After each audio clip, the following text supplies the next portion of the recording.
The next thing I will be creating for Healing Journey Homeschool will be a guided meditation of sorts. Very unique twist to it, though. It will be singing a song, any song. We're going to try to pick a song that focuses on something self-loving or empowering in some capacity. But any song will do. And having the vibrations go from a very deep low to a very high high. And this stimulates parts of the brain and actually can help them collaborate, communicate. If we're pushing them to stimulate all at once, gently going back and forth in this positive atmosphere of making music, it can actually be healing. It can actually build neural pathways connecting parts.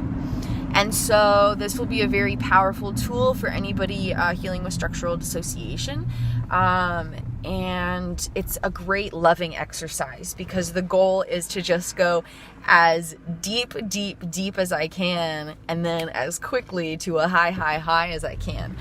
And the goal is not necessarily to sound good. The goal is to go as high and as low as possible, because the more dramatic the switch between high and low, and the more repetition there is between the switches, the more it helps with that integration process and building those bridges so parts can start to communicate a little bit better. And there's not all these barriers between, collaboration with parts. And so the song I was doing was just singing that made me decide to do this. It's been an idea for a while, but now we're actually taking action to using the stuff we know.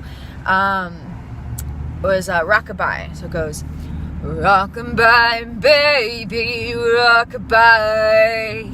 Somebody's got you, rockabye, baby, don't you cry. I'm gonna rock you, rockabye, baby, don't you cry. Somebody's got you, rockabye, baby, rockabye, rockabye. And so we will come up with our own little routine, because the verses to that song, for example, weren't quite connecting with my parts the way the chorus was. But we don't want to just sing the same thing over and over again for several minutes. So we might end up creating a song just for this exercise, for this guided meditation we will create for Healing Journey Homeschool.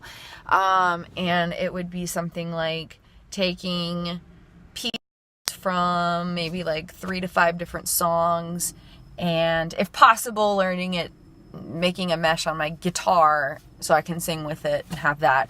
But if not, it's okay. We'll just do vocals and maybe use my little shakers or drum or something with it to add a little extra music other than just my voice. But either way, it'll combine a few different songs and the best pieces that my parts connect with to make the song more impactful and the experience more powerful. And do a guided meditation. I'm guessing it'll be 2 to 5 minutes. The first one will probably just be 1 to 2 minutes, but then we'll keep making them and keep building on it, kind of a thing. And eventually there will be this good solid 5-minute one. And you kind of work your way up, start at 1 minute, then after, maybe a few weeks or even a month or something, you do it for 2 minutes or something, every day. Repetition is key.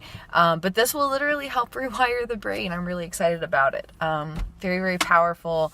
I had discovered this tool where when I do this, I literally feel the different parts of the brain coming online. And I talked to my chiropractor about it, and he was like, this isn't just a coping tool. This could be a recovery tool. So that got me all excited. So we've been playing around more with it and discovering its powerful healing qualities. So lots of great stuff with it. 423 angel numbers. We're after Cairo, going to, I guess you can't see, going to Walmart to grab some groceries. Now that we're actually able to feel our appetite, we're always starving, we realize. So yeah, gonna go do that, but really excited to create Healing Journey Homeschool content, because yesterday I literally didn't even want to be alive.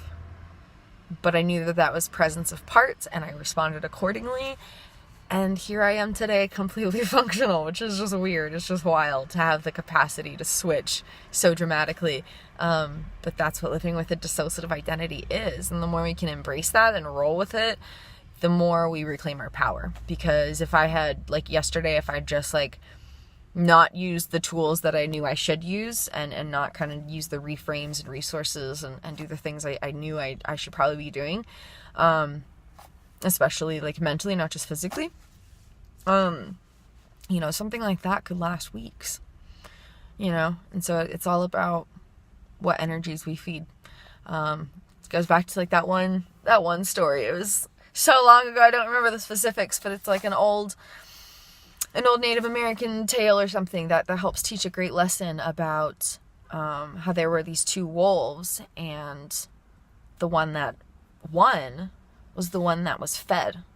And so if we feed the fear, if we feed the thoughts, if we identify with the suicidal ideations and say, this is what's happening, this is who I am, this is where my energetic focus is, we're just feeding that. And so it's really important to take every moment as a learning, healing, growing opportunity. Reframe, reclaim our power, and make sure that we're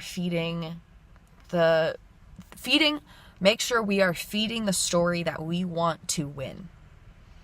If we feed the story of, I am depressed, I am traumatized, I am disabled, I am whatever it is, we're making that story stronger. We're making that truth stronger. We're making that energy within our being stronger. But if we can say, this is just something I'm experiencing right now, it's not who I am, I'm over here, I'm up here, my experience is over here, and it sucks and it's painful and I'm validating and honoring that, but it doesn't mean it's my whole truth. And then we can reduce the intensity of the experience. There's still all the pain, but there's not quite the depth of suffering that there once was. The more that we apply these sorts of concepts, and then eventually we can reclaim our power, and even in the darkest of times know that it's not who we are, it's not where we're going to end up, it's not going to last forever. And the more we focus on the story we want to win, the more we reclaim our power and reclaim our lives and have a say in the story that is being written, rather than just be a victim to what's happening. So exciting times. I feel the nerves in my body, like everything is just tingly and on edge. This is scary. This is new, uncharted territory. It's terrifying. It's allowed to be terrifying. The fear is something I'm experiencing. It's not who I am. It's not my end game. Applying everything I learn, every mindful moment. That's how we create magic.